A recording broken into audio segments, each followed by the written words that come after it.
Hi. ಮೊದಲನೇ ಗುರು ನಮ್ಮ ತಂದೆ ತಾಯಿಗಳಿಗೆ, ವಿದ್ಯೆ ಹೇಳಿಕೊಟ್ಟ ಗುರುಗಳಿಗೆ, ಜೀವನವನ್ನು ಪಾಠವನ್ನು ಕಲಿತಂಥ ನಮ್ಮ ದೇವರಿಗೆ, ನನ್ನ ಆರಾಧ್ಯ ದೈವ ಗುರುರಾಯರಿಗೆ ಗುರು ಪೌರ್ಣಮಿ ಹಬ್ಬದ ಶುಭಾಶಯಗಳು. ಗುರುಗಳು ಅಂದ್ರೇ ಗುರು ರಾಘವೇಂದ್ರ ಸ್ವಾಮಿ ಮತ್ತು ಸಾಯಿಬಾಬಾ ಅವರು ಮತ್ತು ದತ್ತಾತ್ರೇಯ ಅವರು ಮತ್ತು ನಮ್ಮ ತಂದೆ ತಾಯಿಗಳು ವಿದ್ಯೆ ಹೇಳ್ಕೊಟ್ಟವ್ರು. ನಮಗೆ ನಮ್ಮ ಜೀವನದಲ್ಲಿ ಯಾರ್ಯಾರು ಏನೇನು ಹೇಳ್ಕೊಟ್ಟಿರ್ತಾರೆ ಅವರೆಲ್ಲ ನಮಗೆ ಈವನ್ ನಮಗೆ ಶತ್ರುಗಳು ಕೂಡ ನಮಗೆ ಗುರುಗಳಾಗ್ತಾರೆ. ಯಾಕೆಂದರೆ ನಾವು ಅವರಿಂದ ಒಂದು ಪಾಠ ಕಲ್ತಿರ್ತೀವಿ.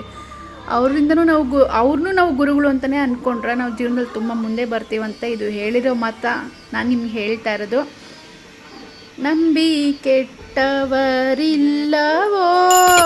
ಈ ಗುರುಗಳ, ನಂಬದೆ ಕೆಡುವರುಂಟೋ. ನಮ್ಮ ರಾಜ್ಕುಮಾರ್ ವಾಯ್ಸಲ್ಲಿ ಹೇಳಿರೋರು ಸಾಂಗ್ ಇದು. ನಾನು ಯಾವಾಗಲೂ ಈ ಸಾಂಗ್ನ ಕೇಳ್ತಾ ಇರ್ತೀನಿ. ಪೂಜಾಯ ರಾಘವೇಂದ್ರ ಆದಮೇಲೆ ನನಗೆ ನಂಬಿ ಕೆಟ್ಟವರುಂಟು ಈ ಸಾಂಗ್ ನಂಗೆ ತುಂಬ ಇಷ್ಟ. ಅಭಿಷೇಕ ಆಯಿತು, ದೇವ್ರ ಫೋಟೋ ಎಲ್ಲ ರೆಡಿ ಮಾಡಿ ಪೂಜೆ ಎಲ್ಲ ಮಾಡಿ ನಾನು ಸಜ್ಜಿಗೆ ಫಸ್ಟೇ ತುಪ್ಪದ ಆರತಿ ಮಾಡಬೇಕಿತ್ತು, ಮರೆತೋಗ್ಬಿಟ್ಟಿದ್ದೆ. ಸೊ ಸಜ್ಜಿಗೆ ಮಾಡಿ ಆಮೇಲೆ ತುಪ್ಪದ ಆರತಿ ಮಾಡಿಲ್ವಲ್ಲ ಅಂತ ನೆನೆಸ್ಕೊಂಡು ತುಪ್ಪದ ಆರತಿ ಮಾಡಿದೆ. ತುಪ್ಪದ ಆರತಿ ಮಾಡಾದಮೇಲೆ ನಾನು ರಾಯರಿಗೆ ಸಹಸ್ರನಾಮ 108 ಸರಿ ಸಹಸ್ರನಾಮ ಬರೀತಾ ಇದ್ದೆ. ಒಂದೊಂದು ವಾರ ಬರಿತೀನಿ, ಒಂದೊಂದು ವಾರ ಬರೆಯೋಕ್ಕಾಗಲಿಲ್ಲ ಅಂದರೆ ಆ ಟೈಮಲ್ಲಿ ಬರೆಯೋಕ್ಕಾಗೋದಿಲ್ಲ.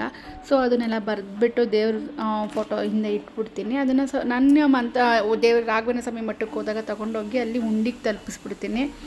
ಅದಾದಮೇಲೆ ನನಗೆ ಏನೋ ತಪ್ಪಾಗಿದೆ ಅಂತ, ಏನೋ ಕಾಣಿಸ್ತಾ ಇಲ್ಲ ಅಂತ ನಾನು ಈ ದಾಸವಾಳ ಹೂವನ್ನು ನಾನು ರಾಯರಿಗೆ ಅಂತಲೇ ದಾಸವಾಳ ಗಿಡ ತಂದಿಟ್ಕೊಂಡೆ. ಅದು ಪ್ರತಿದಿನ ಅದರಲ್ಲಿ ಒಂದು ದಿನ ಬಿಡದೇ ಇರೋ ಹೂವೇ ಇಲ್ಲ ರಾಯರಿಗೆ. ಆಮೇಲೆ ನೆಮ್ಮದಿ ಆಯಿತು. ಇವಾಗ ನಂದು ಸೆಲ್ಫಿ ಮತ್ತು ವೀಡಿಯೋ ಟೈಮ್ ಬಂತು. ಮತ್ತು ಲಂಚ್ ಬಾಕ್ಸ್ ಕಟ್ಟಿಲ್ಲ ಅನ್ನೋದೊಂದು ಮೈಂಡಲ್ಲಿತ್ತು. ಲಂಚ್ ಬಾಕ್ಸ್ ಕಟ್ಕೊಂಡು ಅಲ್ಲೇ ಹತ್ರದಲ್ಲಿರೋಂಥ ಒಂದು ದೇವಿ ದೇವಸ್ಥಾನಕ್ಕೆ ಹೋಗ್ಬೋಣ ಅಂತ ಹೋಗ್ತಾಯಿದ್ದೆ. ಎಲ್ರಿಗೂ ಒಳ್ಳೆಯದಾಗಲಿ. ಬಾಯ್.